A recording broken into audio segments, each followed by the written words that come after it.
नमस्कार, मैं प्रज्ञा ठाकुर खबर पक्ष से देश दुनिया की बड़ी खबरों के साथ। आज की बड़ी खबर, बस एवं ट्रक चालकों के खिलाफ केंद्र सरकार की गलत नीति का विरोध किया।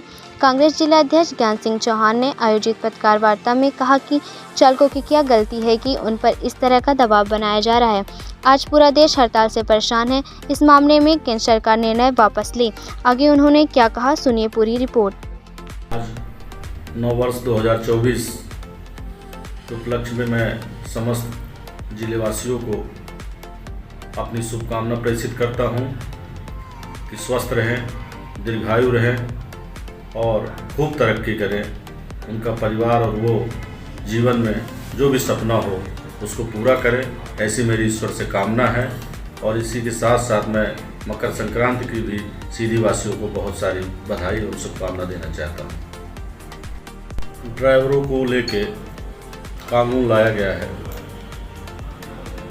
और आज उसके विरोध में पूरे देश के ड्राइवर हड़ताल पे चले गए हैं। सबसे पहले मैं इस कानून का विरोध करता हूं और इसकी घोर निंदा करता हूं कि अंग्रेज़ों के शासनकाल में इस तरह के कानून बना के थोपे जाते थे। आज आप ये बताइए, यदि कोई ट्रक ड्राइवर या बस ड्राइवर या कि कार ड्राइवर गाड़ी एक्सीडेंट करके स्थल पे खड़ा होगा तो उसकी जान की सुरक्षा कौन करेगा। जिस तरह से जुर्माने की राशि बढ़ाई गई है, यदि एक ट्रक ड्राइवर के पास 10 लाख रुपए हों तो वह ट्रक क्यों चलाएगा। वो तो दुकान खोल के अपनी रोजी रोटी, अपना परिवार उसी से जीवन पोषण का काम कर सकता है। जिस तरह से ड्राइवरों के खिलाफ ये कानून बना है, कांग्रेस पार्टी उनके साथ खड़ी है और इस आंदोलन में यदि आगे भी आंदोलन ये बढ़ाएंगे तो कांग्रेस पार्टी उनके साथ में जाएगी।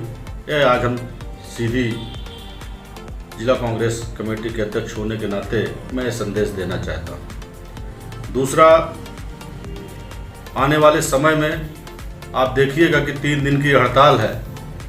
आप कल से देखिएगा कि दूध का, फल का, सब्जी का रेट बढ़ जाएगा और यदि हड़ताल आगे बढ़ी तो ये सब दाम आसमान छू लेंगे।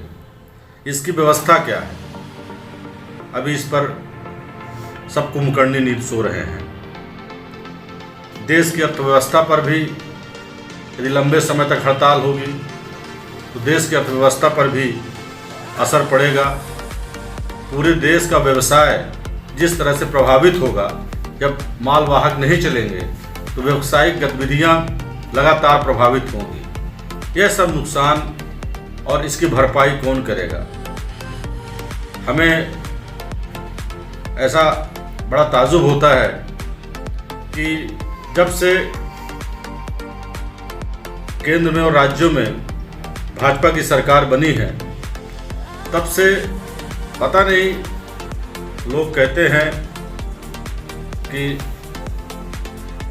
लोग क्या कहते हैं, भारतीय जनता पार्टी ही नेता महिमा मंडित करते हैं कि मोदी सरकार है। मध्य प्रदेश में तो शिवराज जी की बात करते थे, लेकिन शिवराज जी की तो बड़े जिस तरह से विदाई हुई तो बहुत दुखद रहा। तो जो मोदी, योगी और शिवराज की बात करते थे, आज उस प्रदेश की जनता नए साल के उपलक्ष्य में उन प्रदेश की जनता को, भारत देश के हर प्रदेश की जनता को ये कह लीजिए कि जिस तरह से आज 1 तारीख को सौगात मिली है, तो कहीं न कहीं सबके मन में ये दुख होगा। और ख़ासकर उन परिवारों को जो लाखों लाख परिवार जो इस पेशे में थे, चाहे वो टैक्सी ड्राइवर हों, चाहे ऑटो चालक हों, चाहे ट्रक ड्राइवर हों, चाहे बस ड्राइवर हों, उनकी रोजी रोटी की व्यवस्था कैसे होगी। मैं सरकार से अनुरोध करूंगा कि जल्द से जल्द इस पर कोई ठोस कदम उठाया जाए जिससे इसका हल और निराकरण निकल सके। धन्यवाद।